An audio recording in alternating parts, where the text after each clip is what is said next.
Hello, everyone. I would like to start by thanking the organizers for inviting me to present at your conference. I will be talking today about natural solutions for post-harvest decay control, but specifically commercialization, readiness, and challenges, and how our company deals with that.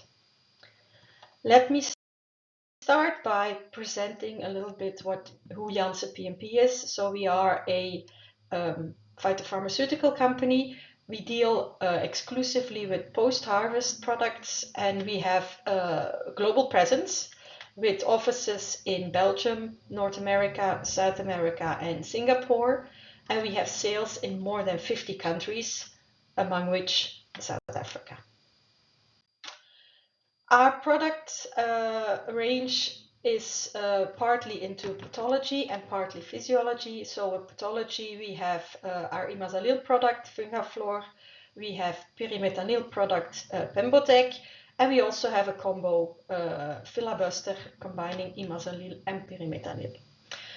In the physiology area, we have Physium, which is a 1-MCP product for larger rooms. And we also have Vidre Plus, which is a 1-MCP product for small packages.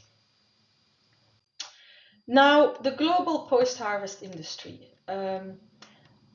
Just to explain a little bit what the difficulties are, if you look at the complete fungicide market, so looking at the pathology side, only 5% of that is post-harvest.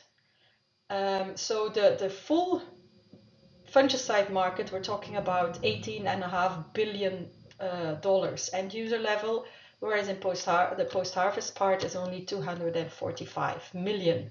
So the money involved is quite different. Now, what are the things that we have to look at and that play a role when we are selecting new post-harvest products? First of all, and most important, of course, does it work? But also, because we are a company and we are supposed to make money, is the return on investment. So all the money that we invest in getting a product on the market, will we be able to earn it back? Now, there's a few reasons why there are a limited number of post-harvest actives. First of all, like I already said, the market is not financially not that attractive as the global fungicide market. Just because of the limited volumes, but also the cost, timelines, and complexity to introduce a new compound in the plant protection market is increasing enormously, especially for a lot of the natural products, and I will explain later why. One of the things that make life complicated are regular changes of regulatory requirements, but also the fact that there's huge delays to register product. Mutual recognition was something that was introduced in Europe a few years ago, and it sounds very good, but in practice it's quite a different story. The mutual recognition is based on the fact that if one European country accepts a new product, then the other European countries cannot say no, but they can still all ask for additional requirements, so that makes things difficult. And then, of course, you have the MRL, the maximum residue limits, that also make life a bit more complicated. Also, in general, screening of new actives is not in line with post-harvest requirements.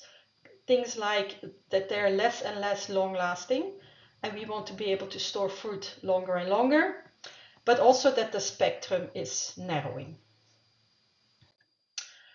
So what does the industry expect from a new post-harvest product? That it's offered and delivered in line with PACA requirements, that it can be registered globally, again, to be able to earn back the money, that the mode of action is clear and defined, and that it's unique.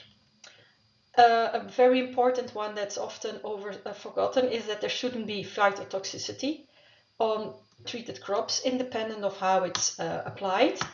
It has to be as good as reference benchmarks, for all the post-harvest pathogens, because otherwise people will not switch to the new product, of course. It should control the pathogens, and it should be applicable under the current setup. So aqueous by fog, mist, or gas, and additionally, it should be compatible with all other substances applied. So we are often caught a little bit between the demands or the questions from the industry. Why are there not more new products coming? Why is everything taking so long? But we're also, on the other side, companies that are bringing new actives to us or new natural products. They are often wondering why we cannot bring their product to the market. And that's basically why I wanted to give this presentation, just to go over all the different steps we take and where things often go wrong. So we start with a theoretical assessment in-house. That's a small group of people, or even sometimes just one person, just if an idea comes in, just theoretically looking at is there something there? The next step is that we do a high-level assessment. Again, this is in-house, and there we look at, and I will go more into detail, also look at in vitro and in vivo studies, stability, and things like that. This is followed by a multidisciplinary feasibility evaluation, which takes 1 to 2 years because we have to do trials, and they have to be as long as they need to be, of course. And that's also the moment when we start trying to make the formulations that are compatible with post-harvest uses. In step 4, again, 1 to 2 years, product prototypes are evaluated for their if they meet the requirements. And once this is all done, we can finally start preparing for registration and commercial scale manufacturing. Because in the first steps, it's all still lab-based, of course. And then the last step is registration and preparation for launch, which can take between 2 and 7 years, depending on the market, depending on the regulatory requirements. So you can see that it takes quite some time to bring a new product to the market. So now let's start with the first step, the theoretical assessment. So in general, we look at, it's mainly handled by R&D, and we look at, okay, has there been any research done on this new compound or this new product, and what are the data we can get from this research?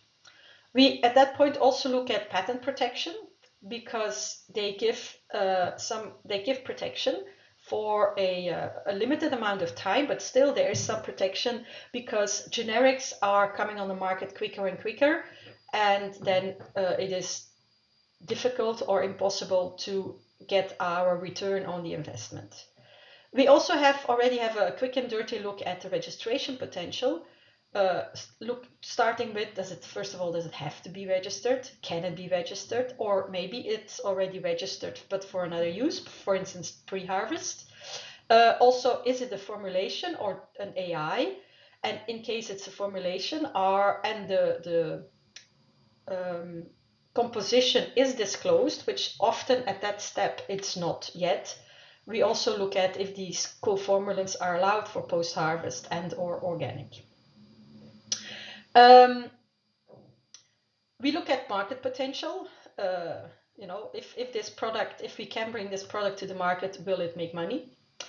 And there we hit the first problem often, is that in research, the model system for many of these products is strawberry, but strawberry is not commercially interesting.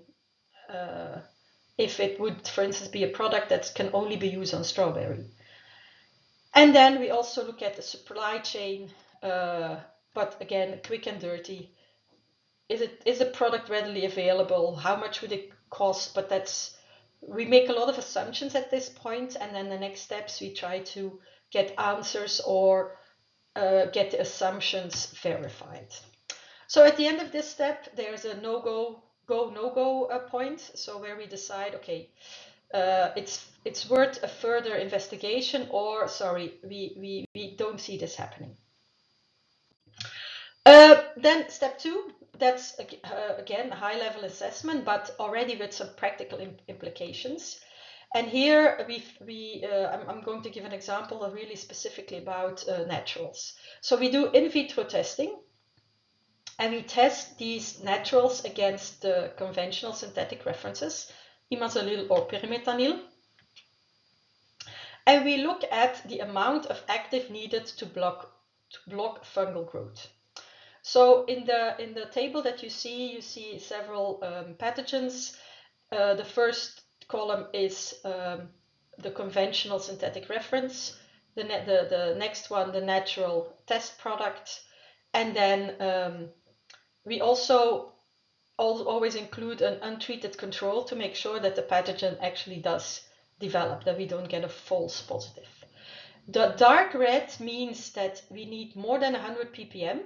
So those are the ones where we'd say, well, it doesn't work. Dark green, we would need less than 0.5 ppm. So those are the ones where we say, it really works well on that pathogen. So if you look at this, then it looks like in a lot of cases, the natural test products are more positive. So they work at a lower level. But on the other hand, you see that none of them are dark green. So they work on more pathogens, but sometimes to a lesser level. That is then so if we get if we see that results, we're very excited because we think, yeah, we have something. So in the next step, in vivo trials are used to benchmark this efficacy, but also to determine the risk of phytotoxicity. These figures show the result of such efficacy testing using the natural substance that was found to be promising in the in vitro that I showed before. And in this case, on the left, it's Penicillium expansum, on the right, Penicillium digitatum. And we look at here at the lesion diameter. After artificial inoculation with the pathogen, followed by treatment with a prototype formulation of this natural compound. We also use different concentrations, and always, of course, in comparison with the conventional and an untreated control. Then we look at, you see here that 3 days post-infection, it's already clear that the efficacy that was shown in vitro is not repeated in vivo. Because you see that the lesion diameter for the red bars, the conventional, is at 0, whereas all the naturals are similar to the untreated control. And 6 days post-infection, it's even clearer that the natural products, that this specific natural product that we tested gives the same results as untreated controls. Then the next point where we run into issues often is with a lot of the natural volatiles especially, is that we get phytotoxicity or the fruit smells more like the natural than like the fruit, or we have taste issues. So you see here a few examples of phytotoxicity on apples, on cherries, and on lemon. And a specific case that I wanted to discuss is the on the right. You see on the top, so on the left we have treatment with the active, on the right treatment with the control. We had some Petri dishes with fungi inoculated on it, and then some strawberries.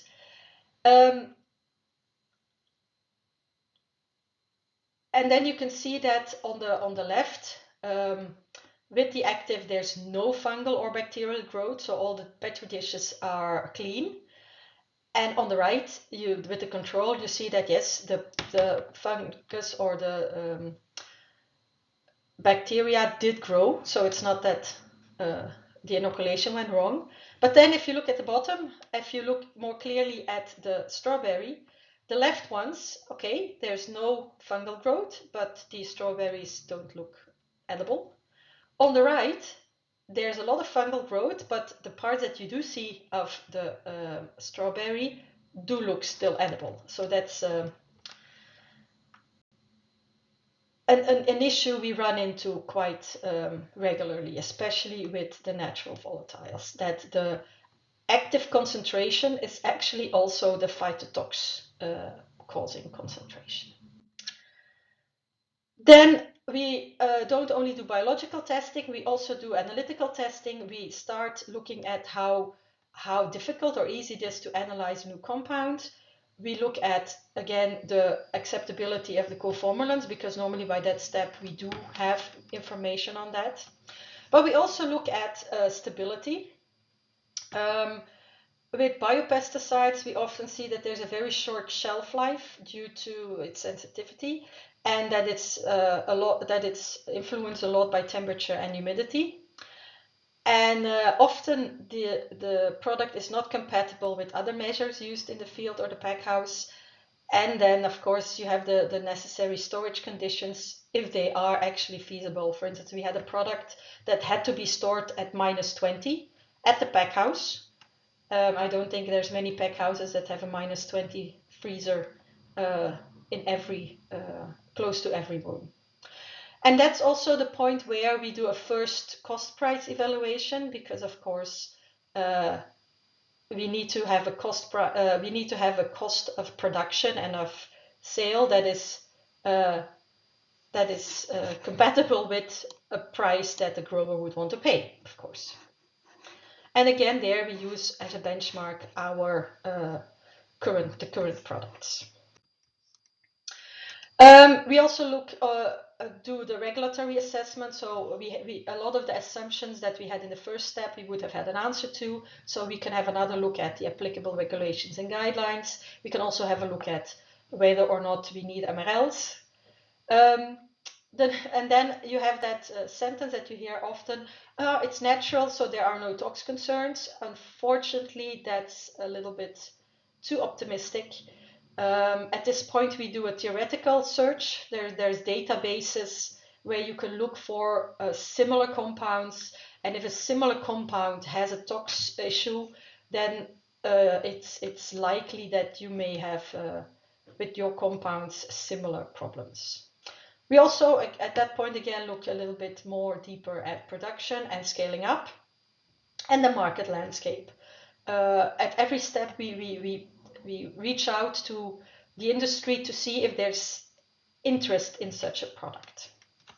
And again, at the end of it, we have the go, no go decision. If we decide to go ahead, we do everything again, but deeper and more in detail. Starting with the R&D department that looks at the chemical side of the R&D department. There, with existing synthetic fungicides, they have a very simple structure, well, fairly simple structure, and the formulation systems for those AIs are developed. And because these are simple structures and the formulation systems are developed, in many cases, the analytical requirements are easy to determine. So a lot of the protocols to analyze these compounds are available. But with natural products, the structure is a lot more complicated. As you can see here, these are some examples. So in that case, the analytical method has to be developed, validated, transferred, so that's a lot more complicated. And some examples, for instance, with peptides are very soluble, but they have a hydrophobe and a hydrophilic side, and that makes formulation work much more complicated, which we've experienced ourselves. You also have polymer enzyme interference with a lot of these products. And then you have some of the products like the chitosans. Chitosan, it's not just one single molecule, it's a family of molecules. So instead of having to analyze a product for one molecule, you have that whole mix that you have to look at. On the biological side, we expand the testing to other crops. And then again, for the essential oils, if we had positive results in step 2, we also again look at if there's problems with phytotoxicity and what the smell and taste of the other crops. Here, for instance, we ran into a problem with peptides. We had a new product that we were testing, and the in vitro was very promising. We had clear presence of the peptides on the fruit, but there was no activity in vivo, none whatsoever. So that was a reason to stop the development. After a lot of looking, trying new things and seeing what we could do to make it active, but it didn't work. At that point, again, we look at the registration feasibility because we would at that point have more details on what the product is and where we want to go and which crops we would like to go into. And at this point, if it's an active ingredient that we are looking at, the long-term official regulatory investigations are started. We look at the freedom to operate. That is a review of patents and existing products to make sure that we can actually bring it to the market. We look at, we do an initial assessment of potential environmental, health, ecotox issues so that we can ensure compliance, and we do some risk management. Here, an issue we've run into a few times is that for the production of a certain product that was produced by a fungus, mid-evaluation, our partner changed the strain, thinking, yeah, but we will, that's not a problem, it's the same fungus, but it's just a different strain. Well, then all the things that I just mentioned will have to be done again, will have to be repeated, because for the authorities, if you change the strain, you have a new product.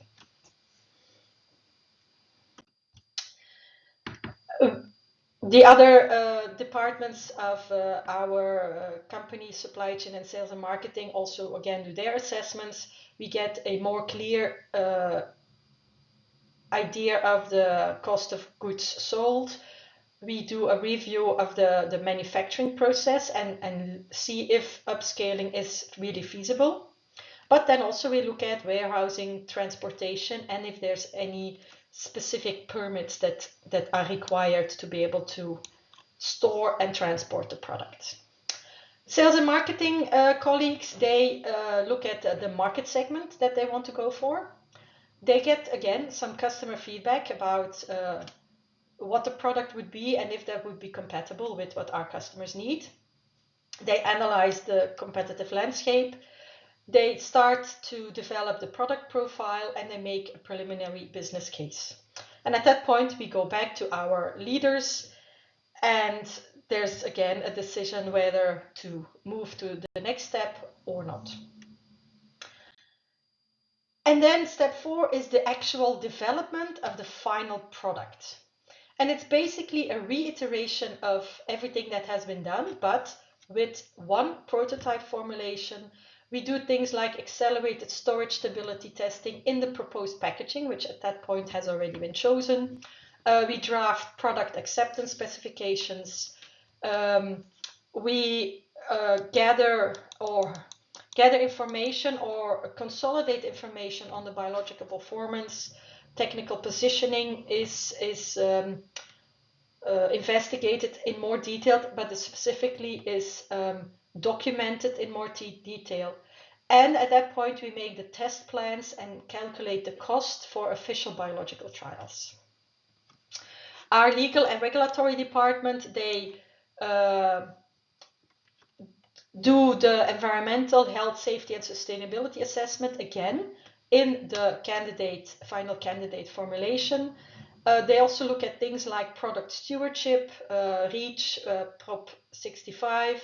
They do a data gap analysis to make sure that when we submit the dossier that everything's there. And they start contacting testing facilities for the official studies. Supply chain, they go looking for potential actual production sites. If our partner doesn't have that themselves, because in many cases we get products sent by startups and they have lab sized facilities, but they don't have the full production option. So we look for those.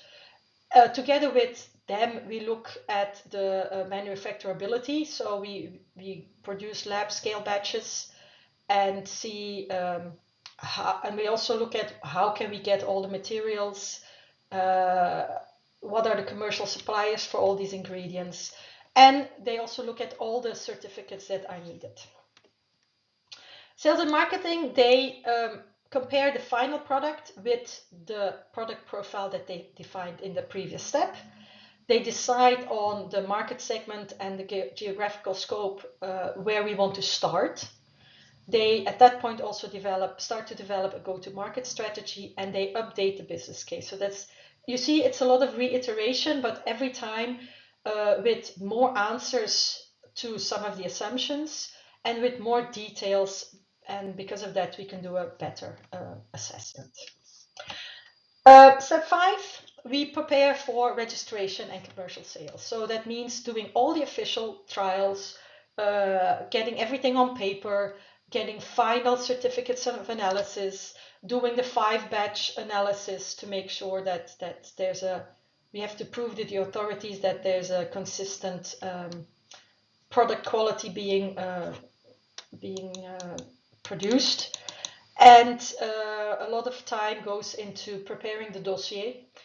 And the dossier includes analytical methods, storage stability testing, results of tox tests, ecotox, residue chemistry, exposure assessments, environmental risk evaluation.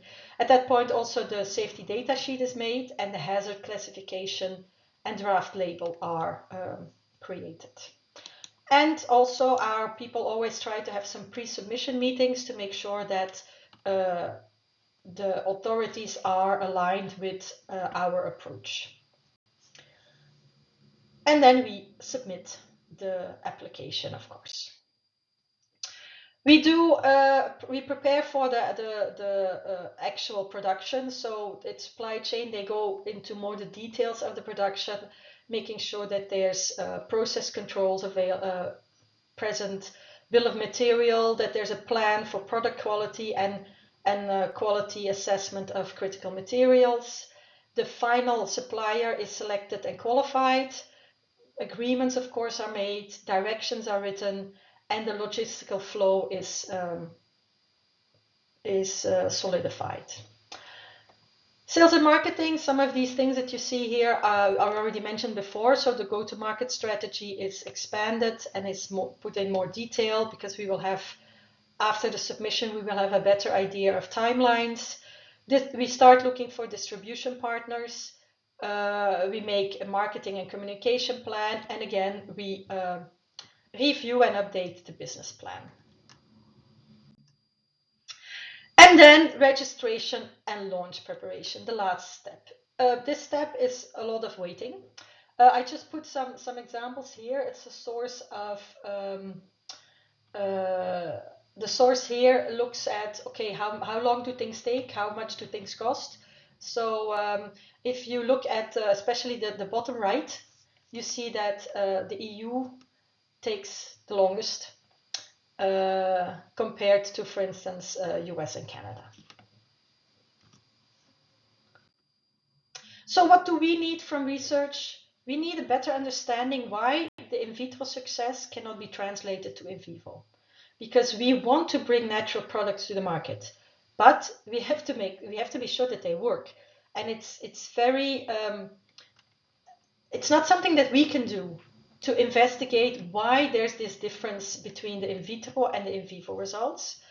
And we also need from the research side analytical methods for complex biological materials, because it's not because it's natural that we don't need them. The authorities always want to have analytical methods, and for the complex materials, they are not that readily available. Then I want to thank you for your attention, and I hope that you found this presentation interesting and that it's answered some of your questions. Thank you.